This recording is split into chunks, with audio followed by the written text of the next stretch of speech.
मेरी कहानी। पैसों के लिए मैंने अपने सीईओ के बेटे के साथ शादी कर ली, लेकिन मैं उससे प्यार नहीं करती थी। मैं हमेशा से अपने करियर में कुछ करना चाहती थी। मुझे हमेशा से ही सफल बनना था। यही एक वजह भी है कि मैंने एक ऐसे व्यक्ति से शादी की जो कि मुझे कभी भी प्यार नहीं करता था। लेकिन मैं अपने इस फैसले को लेकर बिल्कुल भी दुखी नहीं हूँ। ऐसा इसलिए क्योंकि उससे शादी करने के बाद मुझे वो मिला जिसकी अपने जीवन में मैंने हमेशा तमन्ना की थी। किसी ने ठीक कहा है कि जीवन में कब क्या हो जाए कुछ कहा नहीं जा सकता है। ये कभी भी आपके लिए सबसे अप्रत्याशित मोड़ ला सकता है, जिसकी आपने कभी कल्पना भी नहीं की होती। कभी कभी जिंदगी में कुछ चीजें जहां अच्छे के लिए होती हैं, तो कई बार आपको भावनात्मक रोलर कोस्टर से गुजरना पड़ता है। मेरे साथ भी कुछ ऐसा ही हुआ था। कुछ मिनटों में मेरा जीवन हमेशा के लिए बदल गया था। रुतबा, पावर और अधिकार को अपनाने के लिए मुझे प्यार को गंवाना पड़ा। दरअसल यह सब तब शुरू हुआ था जब मुझे एक बड़ी कंपनी में काम करने का मौका मिला। मैं वहां पर केवल एक नियमित कर्मचारी थी, जो कि टॉप पर पहुंचने के लिए दिन रात केवल अपना रास्ता बना रही थी। हालांकि अमीर और सफल होना इतना भी आसान नहीं है। मर्दों की इस दुनिया में सफलता की सीढ़ी चढ़ने के लिए एक औरत को काफी ज्यादा मेहनत करनी पड़ती है। मैंने दिन रात बहुत मेहनत की। मुझे अपने काम के लिए सराहना भी मिली, लेकिन इस सब ने कभी भी मुझे आगे बढ़ने में मदद नहीं की। मुझे अब इस कंपनी में काम करते हुए 4 साल हो गए थे। मैं दिन रात खुद को हर तरीके से झोंक रही थी, लेकिन इसके बाद भी मैं सफल नहीं हो पाई। एक दिन मैंने हारकर लगभग इस कंपनी को छोड़ने का फैसला कर ही लिया था कि तभी अचानक से सब कुछ बदल गया।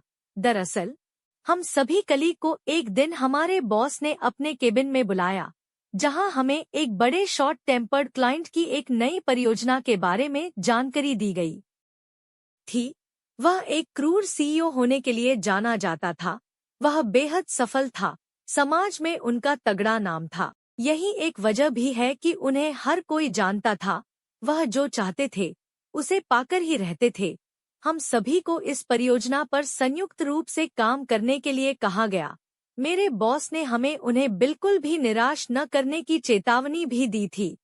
हमें उनकी हर इच्छा के आगे झुकना ही था। लेकिन मुझे कभी नहीं पता था कि अगले ही पल में मेरी जिंदगी बदलने वाली है। एक दिन वह सीईओ हमारे ऑफिस में आए। उन्होंने हमारे बॉस के साथ एक बैठक बुलाई, जिसके कुछ ही देर बाद मुझे केबिन में बुलाया गया। इस दौरान मैं बहुत ही ज्यादा डरी हुई थी। ऐसा इसलिए क्योंकि अगर मैंने कोई गलती की होती तो यह मेरा आखिरी दिन होता। लेकिन हैरानी की बात है कि सीईओ ने अपने बेटे के लिए मेरा हाथ मांगा। उनकी इस बात को सुनकर मैं एकदम जम सी गई थी। लेकिन मैंने अपनी बुद्धि लगाते हुए तुरंत पूछा कि इतना बड़ा सफल सीईओ मुझे अपने परिवार में शामिल क्यों करना चाहेगा। तभी उन्होंने मुझे जवाब देते हुए कहा कि मेरा सबसे छोटा बेटा अभी तक खुद की पहचान नहीं बना पाया है। वह अभी भी एक गैर जिम्मेदार इंसान है। मैं चाहता हूँ कि तुम्हारे जैसी कोई लड़की उससे शादी करे। आप एक अच्छी इंसान हैं। जब आपने जिम्मेदारी लेते हुए काम किया तो मैं एकदम खुश हो गया था। आप मुझे मेरे पुराने दिनों की याद दिलाती हैं। उनकी इन बातों को सुनकर मुझे खुद पर काफी गर्व हुआ। मेरे दूर के रिश्तेदारों के अलावा मेरा कोई परिवार नहीं था जो मेरी शादी की देखने के लिए परवाह करता। ऐसे में मैंने सोचने के लिए उनसे कुछ समय मांगा। सीईओ की इन बातों ने मुझे बहुत कुछ सोचने पर मजबूर कर दिया था। मुझे समझ नहीं आ रहा था कि क्या मैं किसी ऐसे व्यक्ति से शादी कर सकती हूँ जिसके बारे में मैं ज्यादा नहीं जानती हूँ। क्या मैं ऐसे परिवार में रह पाऊंगी जिसके पास पहले से प्रसिद्ध धन और सफलता है? अगर मैं उनके परिवार में शामिल हो जाती तो मैं अपनी कंपनी में बहुत बड़े पद पर जा सकती थी। ऐसा इसलिए क्योंकि वह सीईओ के बेटे की पत्नी को छोटी भूमिका में काम नहीं करने देते। वहीं अगर मैं अपने तरीके से काम करती हूँ तो इन चीजों को हासिल करने में मुझे बहुत समय लग जाएगा। किसी ऐसे व्यक्ति से शादी करना एक बड़ा फैसला होगा जो अपने जीवन में पहले ही सफलता का स्वाद चख चुका है। इन्हीं सब बातों को सोचकर मैं शादी के लिए राजी हो गई।